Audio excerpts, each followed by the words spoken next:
Malaria परजीवी के जीवन चक्र का स्वच्छ नामांकित चित्र बनाइए। तो सबसे पहले आप सभी अभी के अभी कमेंट बॉक्स में इस क्वेश्चन का आंसर लिखेंगे कि मलेरिया परजीवी का नाम क्या है, अर्थात मलेरिया रोग किस परजीवी के कारण होता है।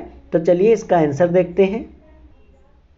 मलेरिया परजीवी प्लाज्मोडियम का जीवन चक्र 2 पोषकों में पूर्ण होता है, अर्थात इसके 2 होस्ट होते हैं, मच्छर और मानव, इसीलिए इसे द्विपोषदीय भी कहा जाता है। अब इसे हम स्टार्ट से समझते हैं और आप बहुत ध्यानपूर्वक समझिएगा। हम मान लेते हैं कि एक मच्छर है, मादा एनाफ्लीज मच्छर है, जिसके लार में यानी मादा एनाफ्लीज मच्छर जो है, इसके लार में पाया जा रहा है प्लाज्मोडियम का एक विशेष अवस्था, जिसे हम कहते हैं, नाम याद कर लीजिए,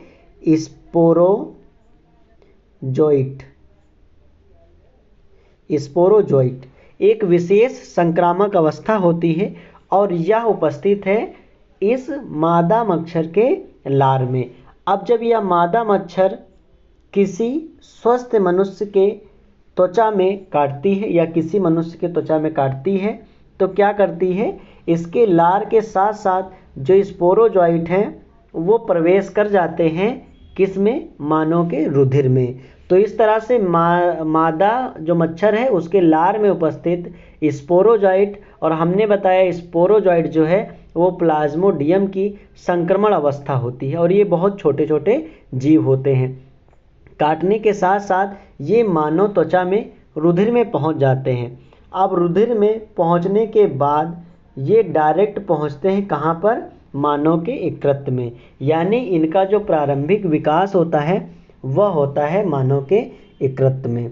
अब यकृत में क्या करते हैं, यकृत में ये अपने आप को अलैंगिक जनन द्वारा बढ़ाते हैं, यानी यकृत की कोशिकाओं में ये उपस्थित होते हैं और अपने आप की संख्या खूब ज़्यादा बढ़ाते हैं। जैसे एक डिब्बे के अंदर अगर कोई वस्तु अपने आप को बार बार मल्टीप्लाई कर रही है तो अंततः वो डिब्बा फट जाएगा। तो इस तरह जो परजीवी यानी जीवाणुज हैं रक्त द्वारा व्यक्ति के यकृत में चले आते हैं। चूँकि त्वचा में काटा तो त्वचा रक्त के संपर्क में है और रक्त के द्वारा ये परिसंचरित होकर के यकृत यानी लीवर में आ जाते हैं। कहाँ जाते हैं, लीवर में आ जाते हैं और लीवर की कोशिकाओं में ये क्या करते हैं, अलैंगिक जनन करते हैं। तो ये जो परजीवी है यकृत कोशिकाओं में अलैंगिक रूप से जनन करता है और कोशिकाओं को फोड़ देता है और रक्त में मोचित हो जाता है। तो सबसे पहले ये आता है और स्वयं को यकृत कोशिकाओं के अंदर खूब ज़्यादा मल्टीप्लाई कर लेता है। क्या कर लेता है, खूब ज़्यादा मल्टीप्लाई कर लेता है और इसके बाद जब ज़्यादा मल्टीप्लाई होने से जो यकृत की कोशिकाएं हैं, ये देखिए जो यकृत की कोशिकाएं हैं, ये कुछ स्पोरोजोइट थे और फिर इन्होंने अपनी संख्या बढ़ा लिया और फिर और बढ़ा लिया, इस तरह ये क्या हो गए, फट गए। अब फटने के कारण चूँकि कोशिका फट चुकी है तो ये किस में डायरेक्ट आ गए, अब आ गए हैं ये रुधिर में, यानी अब ये पहुंच चुके हैं सीधे सीधे रक्त में और रक्त में पाई जाती है आरबीसी। क्या पाई जाती है, आरबीसी। तो अब इनका नेक्स्ट शिकार जो होगा यानी जो अगला हमला होगा वो ये करेंगे किस में, ये करेंगे लाल रुधिर कणिका पर यानी लाल रुधिराणुओं पर। तो रुधिर में ये क्या करते हैं, आ करके जो लाल रुधिर कणिका है यानी आरबीसीज पर आक्रमण करते हैं और उनके अंदर भी अपनी संख्या को ये बढ़ाते हैं। परजीवी आरबीसीज में अलैंगिक रूप से जनन करता है और फिर जनन करने के बाद खूब ज़्यादा संख्या अपनी बना लेता है, जिस कारण जो आरबीसी है वो फट जाती है। आरबीसी फट गई और इसके बाद ये चूँकि अब बहुत ज़्यादा संख्या में हो गए तो ये बाहर निकलते हैं और इसके साथ साथ ये एक विशेष प्रकार का पदार्थ स्रावित करते हैं जिसका नाम है अविषालु। नाम भी याद कर लीजिए, हालांकि इसमें डिटेल हमें लिखना नहीं है लेकिन ध्यान रहेगा तो आगे अगर लिखने वाला क्वेश्चन आएगा तो भी हम कर ले जाएंगे। एक विशेष पदार्थ स्रावित करते हैं जिसका नाम है अविषालु हीमोजोइन।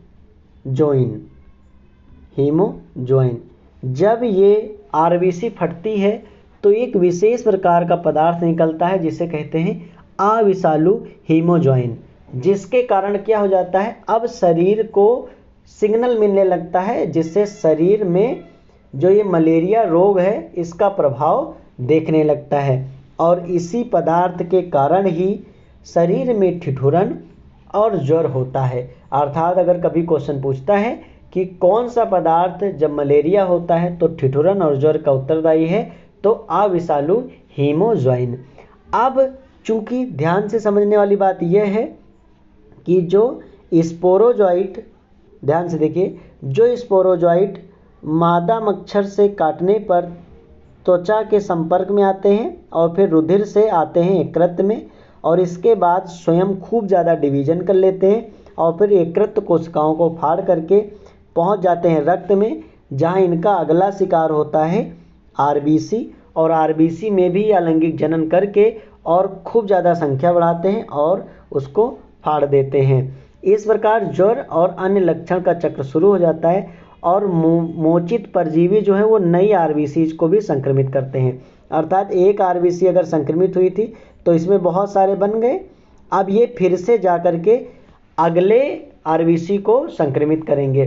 तो पहली स्टेज को हमने नाम दिया था स्पोरोजोइट, और यहाँ जो आरबीसी को संक्रमित करने के बाद निकल रहे हैं इनका नाम हो जाएगा मीरोजोइट्स। क्या नाम हो जाएगा? मीरोजोइट्स। ये भी नाम याद कर लीजिए, मीरोजोइट्स।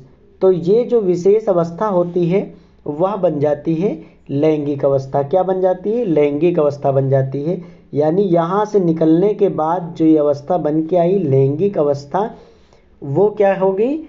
मीरोजोइट्स हो गए। और मीरोजोइट्स का जो परिवर्धन होता है यानी बढ़ती हैं या इनका पोषण होता है वह होता है आरबीसी के अंदर ही होता है। आप समझिए, आरबीसी के अंदर ही होता है।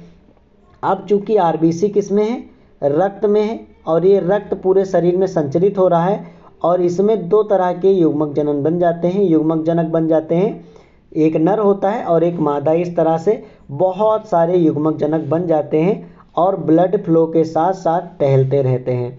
अब चूंकि एक मच्छर जो है मादा एनाफ्लिज मच्छर, और यह व्यक्ति अब संक्रमित हो चुका है, ध्यान से समझिए, यह व्यक्ति अब संक्रमित हो चुका है। संक्रमित व्यक्ति का खून चूसने कोई मादा मच्छर आ जाती है, मादा एनाफ्लिज मच्छर। तो चूंकि व्यक्ति संक्रमित था तो इसका रुधिर भी संक्रमित है, और जब मादा मच्छर इसका खून चूसती है तो खून के साथ साथ जो प्लाज्मोडियम के युग्मक जनक हैं उन्हें भी अंदर ले लेती है। यानी अब ये मादा एनाफ्लिज वाहक मच्छर बन चुकी है। क्या बन चुकी है? वाहक मच्छर बन चुकी है। तो इस तरह से ये जो नर और मादा युग्मक जनक हैं ये पहुंच चुके हैं कहाँ पे? मादा एनाफ्लिज के आमाशय में। कहाँ पहुंच चुके हैं? आमाशय में। तो मादा मच्छर आहार के साथ युग्मक जनक को अंदर ले लेती है। तो अब बात करते हैं इसके आमाशय में क्या होता है। चूंकि युग्मक जनक इसके आमाशय में पहुंच चुके हैं तो आमाशय में ही युग्मक जनक यानी नर और मादा का निषेचन होता है।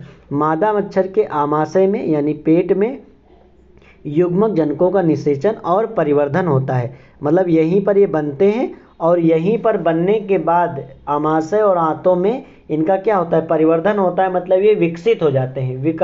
विकास यानी स्पोरोजोइट अवस्था में अब आने वाले हैं।